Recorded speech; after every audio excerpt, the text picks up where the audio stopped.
parts of my family were Lutheran, but to be honest, I don't think I ever bought into any of it. I mean, I was familiar with all the characters, but I just maybe it's just what I saw was them as characters. You know, when you're a kid, if they take you to church, you go, but I don't think it's really meaningful at those ages. And I think I was more inclined to maybe at some point say, why do people believe in God? But I don't know. I think I was kind of born a skeptic. But, you know, it was one of those typical homes where the mother would go to church and the father would not. It was pretty common, where the woman would go to, it was kind of maybe her job to go to church and take the kids, but we didn't go that often either.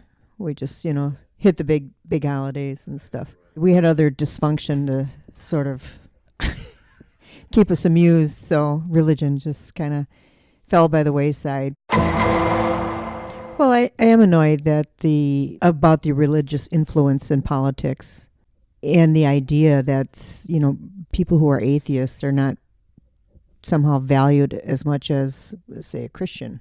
That the Christian view is supposedly the default view in our culture, which I just don't think it should be. How can you possibly be fair to everybody's beliefs if, you know, you're choosing just one religion to sort of represent the American culture? My name is Sharon Mattis, and I ride the Atheist Underground. There is no God. Then why are we whispering? Stand by to receive our transmission.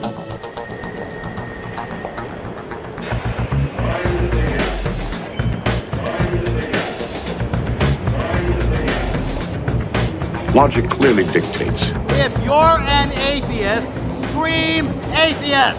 I mean, but what is an atheist? An atheist is someone who doesn't quite believe that there is somebody out there, some God out there. Well, then to me, you're an idiot.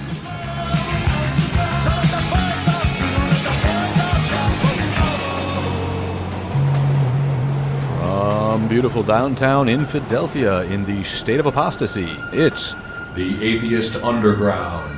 You want to hear my whole story?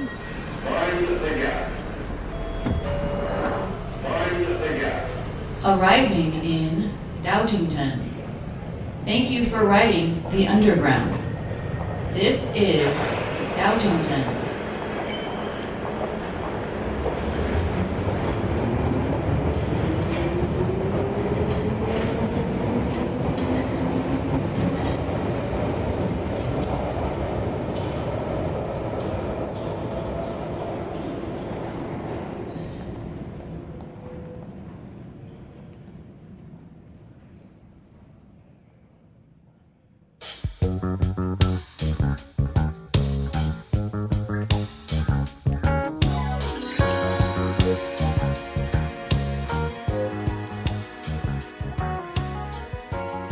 Thank you for riding the Underground, everybody. Welcome to Doubtington. This is your irreverent Rob, and this is the podcast that puts God last. We are with unemployed cable guy Jason and his concubine, his common law wife. His common law wife. I'm get in trouble for stuff that you say now. Common law, we're actually married. Yeah, we're legit. It sounds better though. We totally. It's common law, and the common law, Biddy. Wisconsin doesn't have the common law. We did live in sin for quite a while. Oh, very long time. Ooh. Much to the chagrin of parents. I doubt that made a difference. Yours, maybe. Mine didn't get married until I was like 30.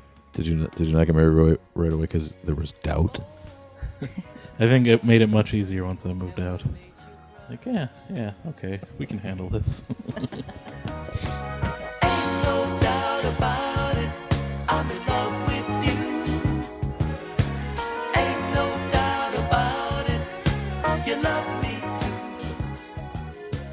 Doubtington, what do you got to say about doubt? Doubt. I think that is a widely cherished characteristic among atheists, right? Everything is subject to doubt.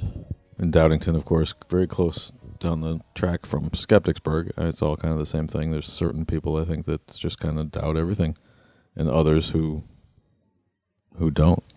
Doubt even this. That is a good phrase. that no matter what you think you know, always test, always verify, never believe without reason.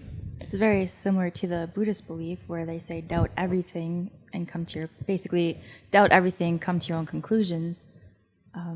But in that case, you'd also have to doubt that.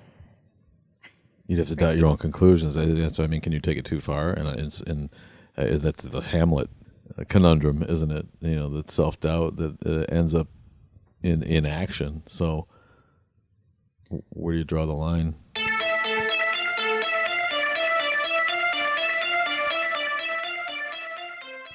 Yeah, but it's healthy to have doubt and to doubt not everything, I don't think, but to have doubt on a daily basis. It causes you to question, to learn what you have around you, learn what's in the world, learn what people are actually talking about, try to find your own truths. I don't think there's anything wrong with doubt. I was curious as to if anybody else can remember the first time that they doubted their faith, if they started out as, Christian or Protestant or Jewish, whatever you were. When was the first time you might have experienced doubt? Well, what's your story? Let's hear it. Like, what's the first thing you remember doubting? You want to hear my whole story? Go for it. It's pretty boring. We'll be the judge of that. From what I remember, the first time I questioned whether or not I actually had faith was when I was at church camp.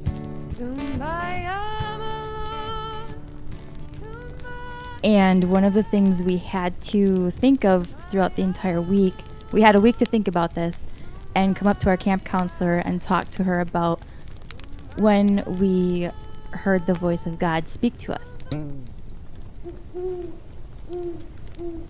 All week long I listened. I had 8 campers in my little cabin.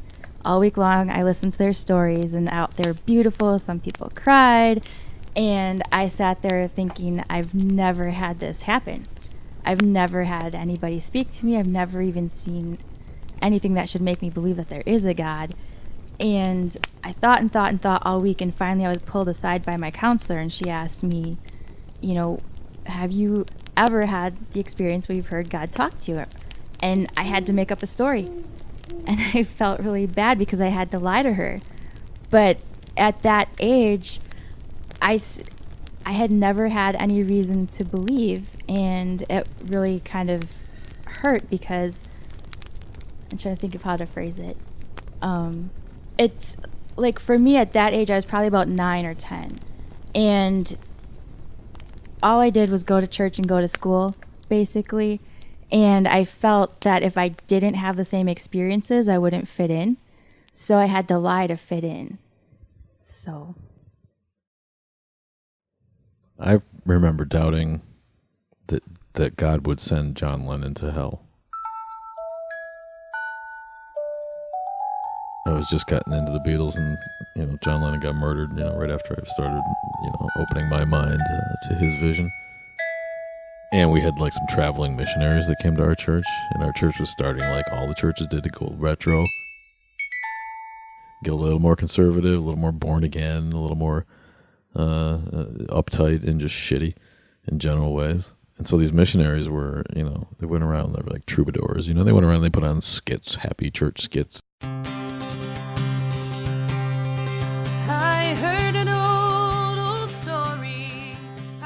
And then they had a moral lesson. They'd sing some songs and they'd do some comedy bits and involve the audience and convert some young souls, And of course, they needed places to stay when they went around. So, parishioners would offer up their hearth their hearth at home to these traveling troubadour musician kids. Looking back on it, they were all 20-somethings. Obviously, they seemed like big adults to me as a youth. But of course, my mom was all over that shit, man. If the church needed someone to shack up at our house for a night, man, she was right there at the front of the line volunteering for that. So we actually got she was all about, if the pastor asked her to do something, she was right there doing it.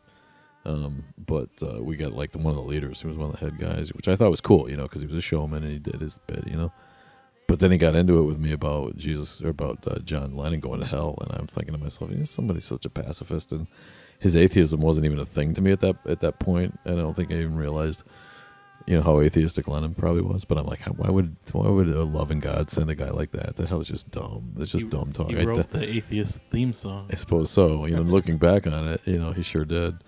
But at that point, I'm just like, nah, that's not a God I could accept.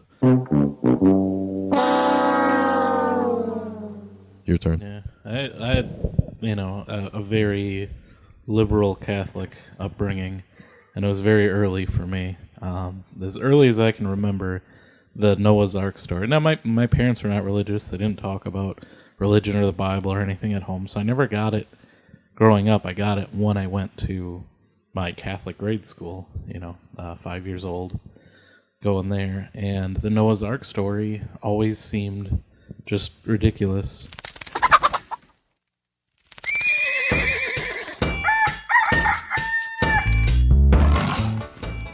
Even as a kid, trying to picture two of every animal on Earth, and every animal is into, or every kid is into animals. Every kid, has zoo books. If you, grew up in the 80s, I used to love zoo books.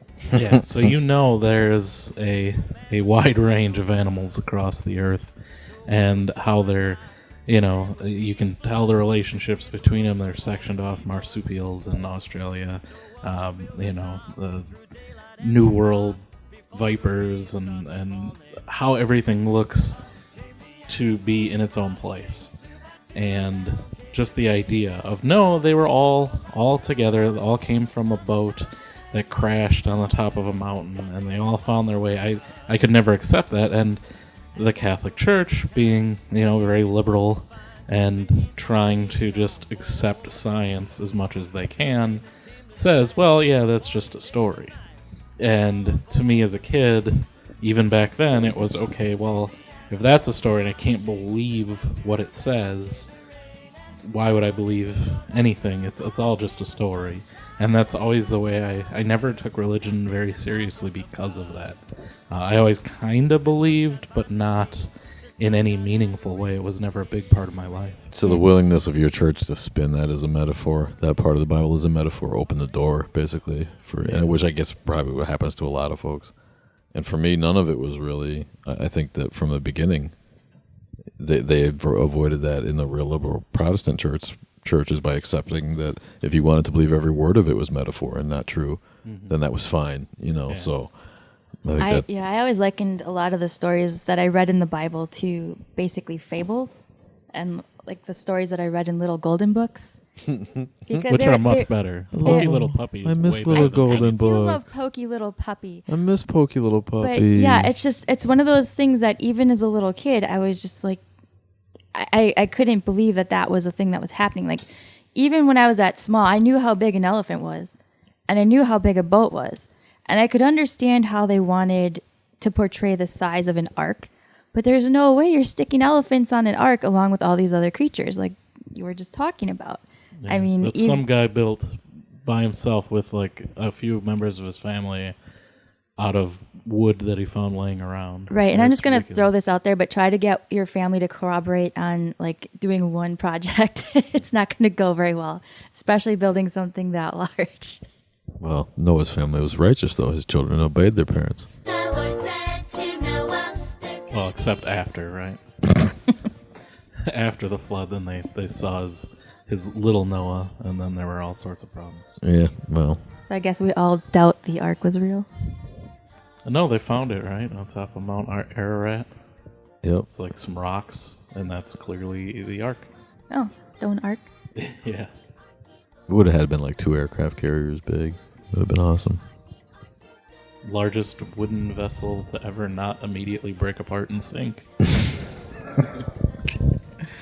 How did he waterproof? Imagine the pitch and the tar. Like, yeah, all that pitch. That's a lot of pitch and tar. In between the planks.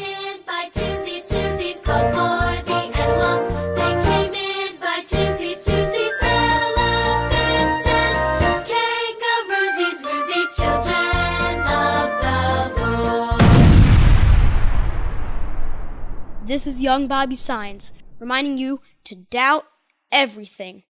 Now, here's a doubtful book report on the Merchants of Doubt by Dowdy Atheist librarian Joey Bookworm. which I doubt will be worth a shit.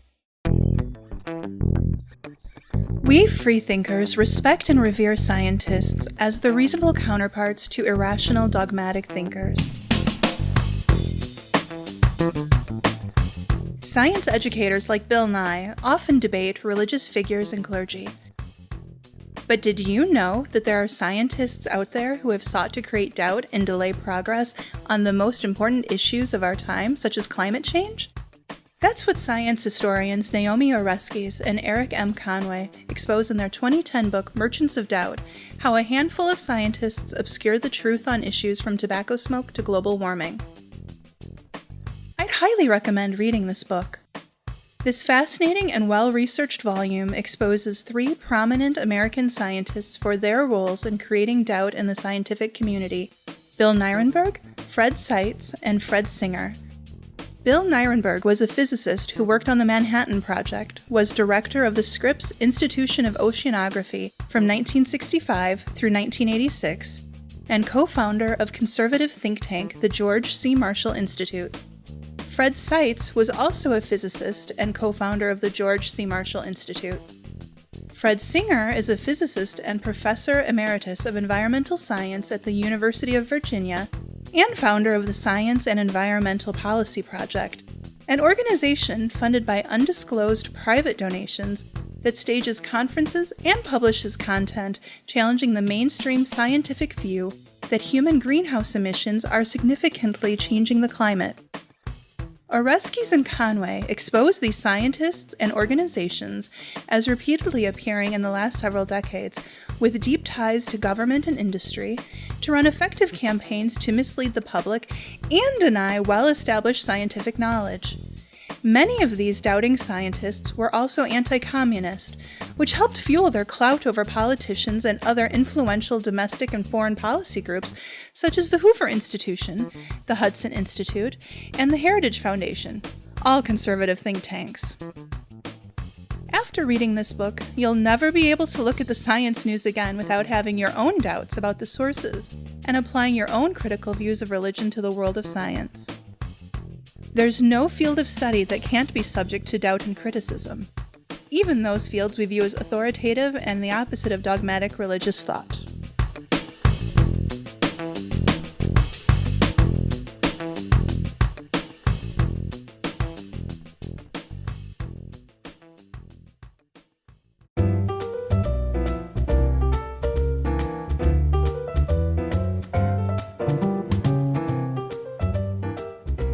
We are with special guest Lorence Yufa today. He is the founder of Milwaukee Atheists. He is a YouTube sensation, up and coming. He's Aaron Rod Jr.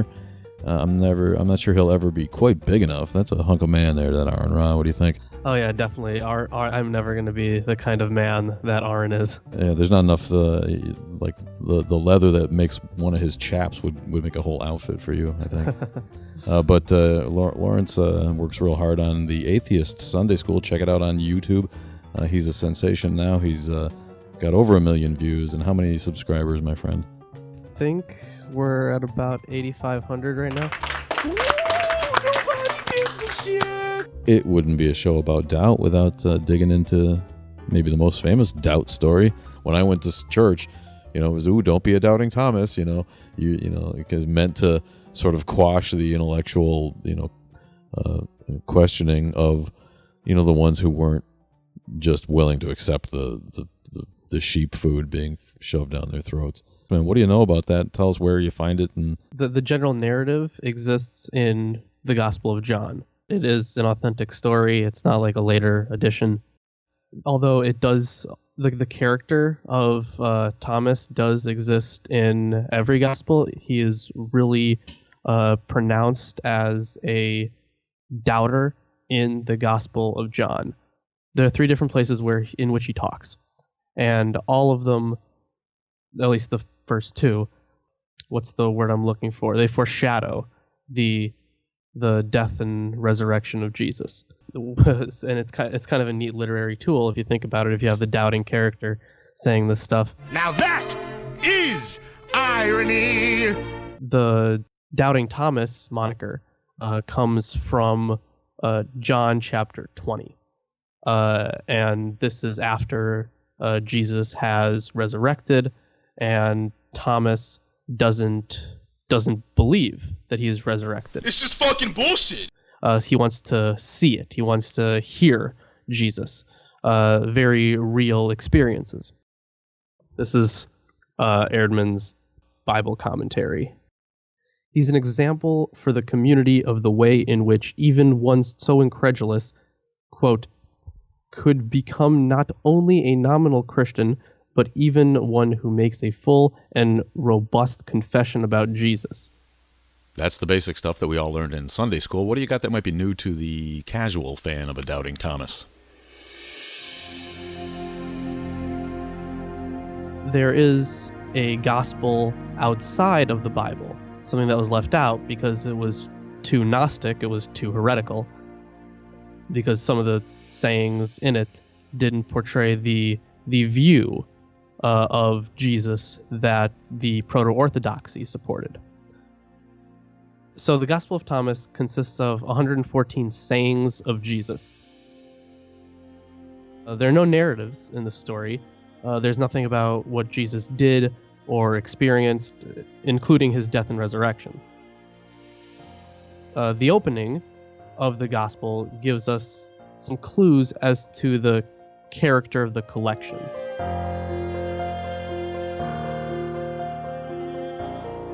These are the sayings of Jesus, the correct interpretation of which will lead to eternal life. The sayings aren't like in any specific order, they're more or less random. Some of them share very specific parallels with stuff in the Synoptic Gospels, the first three Gospels. So it's likely that whoever wrote that had access to those. So the title is The Gospel of Thomas. In the first verse, the author calls himself Didymus Judas Thomas. What's really neat is that Didymus means twin in Greek, and the word Thomas means twin in Aramaic.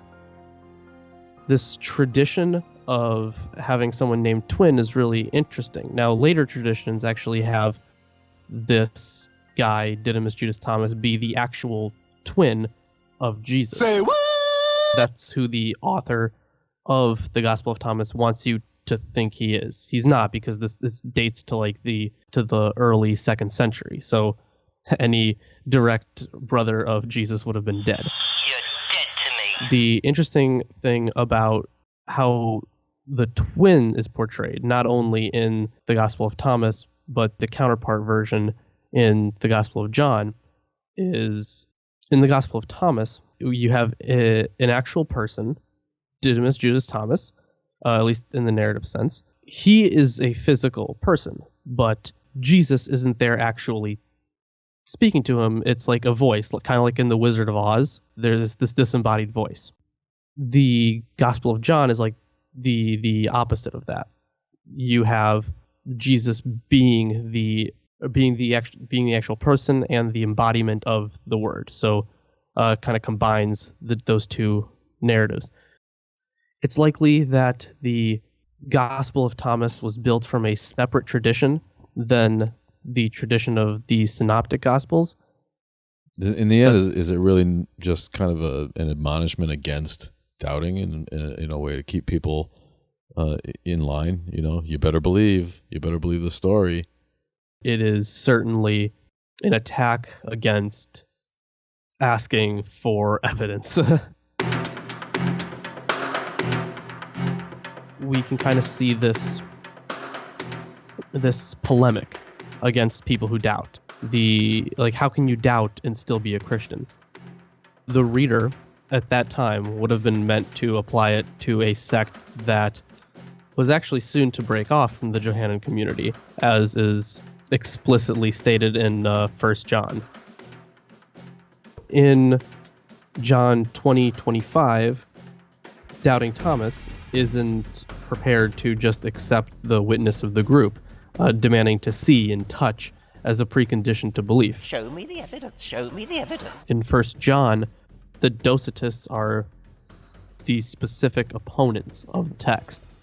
The Docetists, they were this group of early Christians that believed Jesus was a phantasm. He wasn't a physical human being. He was an illusion that came down to save us. He couldn't touch he couldn't be actual flesh because the flesh was tainted. Anything made by the God of this world was tainted and evil. So this perfect being, this Christ, could not touch any of it. So the specific use of hear and see as being ways to know things are played down. Like, this is how some people do it, and they are wrong for doing so. So there was already this group of doubters within the Johannine community, and this was kind of written as a polemic against them. Isn't this really just the result of early efforts to control the liturgy of the church? In some ways, yes. In other ways, it was an organic evolution or the combination of Greek Hellenism and apocalyptic Judaism. Both were very prominent at the time, and this is exactly what you'd expect if you combine the two. So in a way, it's meant to shape ideas, but in another way, it's actually meant to affirm ideas.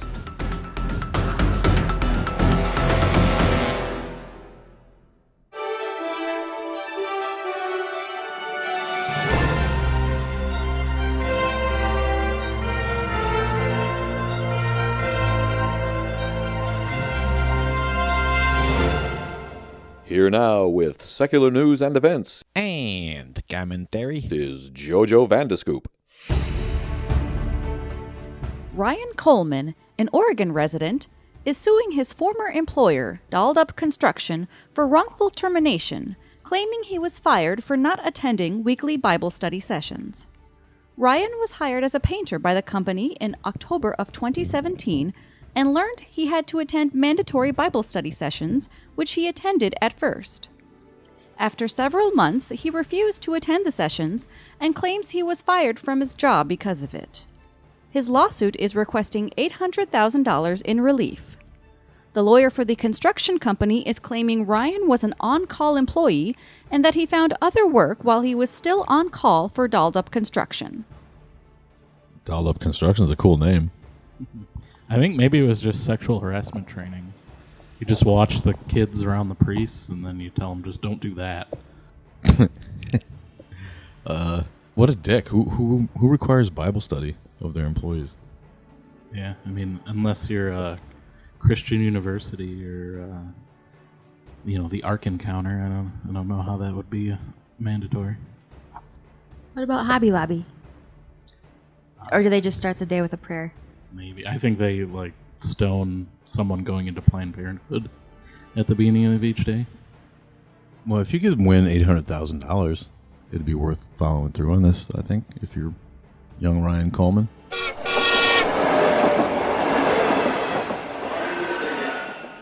The Military Religious Freedom Foundation has sent a letter to U.S. Defense Secretary James Mattis calling for an investigation of Brigadier General E. John Teichert, commander of the 412 Test Wing at Edwards Air Force Base in California. In their letter, MRFF states they received 41 complaints about Teichert, who runs a website called Prayers at Lunchtime for the United States. The website contains essays on Bible passages and calls readers to pray to make America more Christian. The MRFF states that the website is in violation of Air Force and Defense Department rules about religious proselytizing. Make America more Christian. Pray to make America. That's exactly what we need. More religion in the military. If God has an almighty plan, and an unscrutable plan, that's correct for everything, and everything bad that happens to us is part of God's plan, why would you pray to him? That's what I don't get about prayer. Why even have tanks and guns and just pray for victory, right? Prayers at lunchtime, man. As long as they don't have iron chariots, you should be all right. I'd lose my lunch if we prayed. I sometimes pray at work, but that's usually in the bathroom. Do you think the Jewish soldiers and the Muslim soldiers are just like, what the fuck? What about us? Yeah, well, they don't. That general does not give a shit about. Everyone's Christian in his army. Come on, he doesn't have the odd Star of David on his cemetery where for the kids that he's killed? Isn't it kind of accepted? For the kids he's killed, sure. There are religions of all types, but that's an afterthought. You're all Christian in my army. Prayers at lunchtime for the military. What a fuckwit.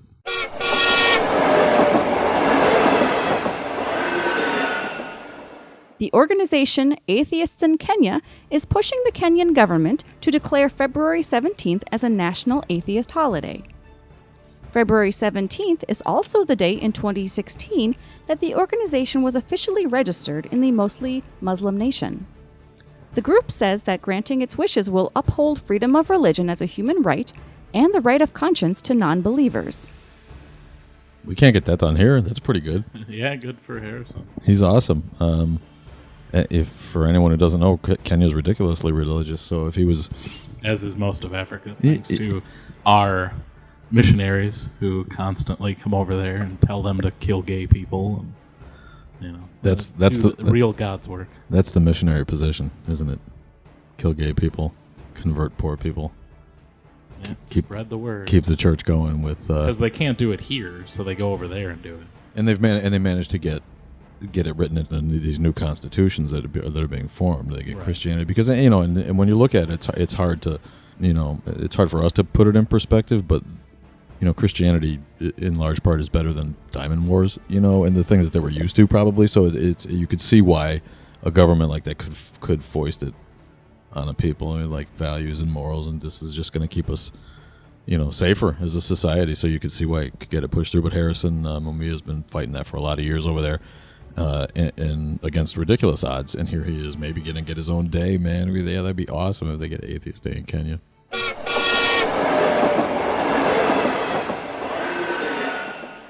Australian skeptics will be hosting their 34th annual Skepticon convention on October 13th and 14th at the Concourse Chatwood outside Sydney, Australia. Speakers include Dr. Alice Howarth, a cancer researcher, filmmaker Samuel Hutchinson, and science blogger and speaker Cybabe. More information about the convention can be found at convention.skeptics.com.au. Down under, you're going to go to Australia for that one? I wish I could afford a. It'd be nice, right? There, just blast off to an atheist conference on the other side of the world. Atheist conference, right? It is getting more difficult to find information about skeptical or secular conferences in the United States. See, I was right. Did I mention that last time? It's harder to find every month, isn't it? It is. It's because they mostly suck. Mostly suck? I don't know. They're all kind of the same, but for newer adherents to our group, it's kind of a big thing to get out, meet other people that you maybe don't get the chance to in your daily life, especially people in the South, and if your workplace happens. My workplaces have always been at least dotted with, if not dominated by, atheism. Now I think maybe one or two people that I work with is religious, but the vast majority are atheists. We are a growing group. So it's not really that big of a deal for me to go out and seek out a conference and find all these other people and listen to the same talks over and over again. But, for a lot of people, that's the only way they really get a chance to feel like they're part of a community. Well, I think it was natural that there was going to be a shakeout, just like when a business gets real successful and they open franchises everywhere, and then about half of those fail, and you get back to a level where it stays. And we see, the big orgs are never going to lose theirs. So the FFRF does a great job, and the AHA do a great job every year, and other ones too. And so those ones will persist, and the interesting ones will remain, the innovative ones, and the kids will throw their own. If they're not getting the ones that they want, so it'll all work out. I think just this is we're seeing the normal. You can't St. Louis every year. Or you're going to go and shell out $60 to go to some hot ass town somewhere where to see the same 20 I think guys. that's a big part of it, though, is diversity of opinion and voice. That you don't, I don't want to see the same people I've seen 10 times already.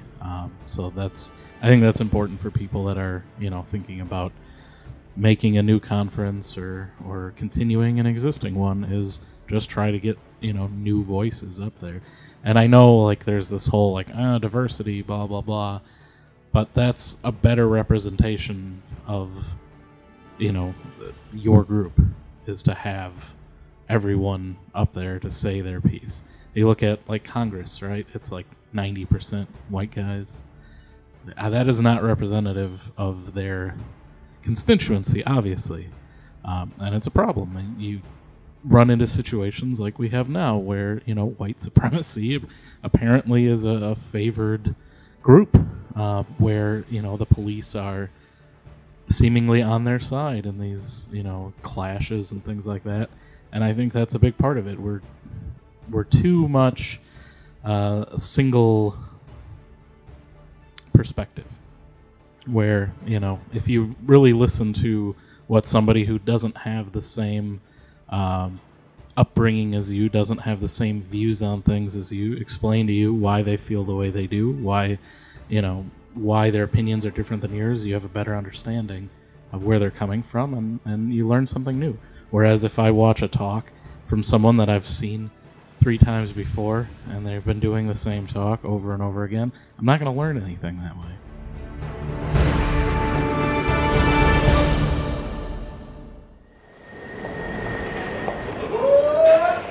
That's all for Doubtington. Get your asses back on the train. I want to thank everybody who was involved. Lorence Yufa of Milwaukee Atheists and Atheist Sunday School on YouTube.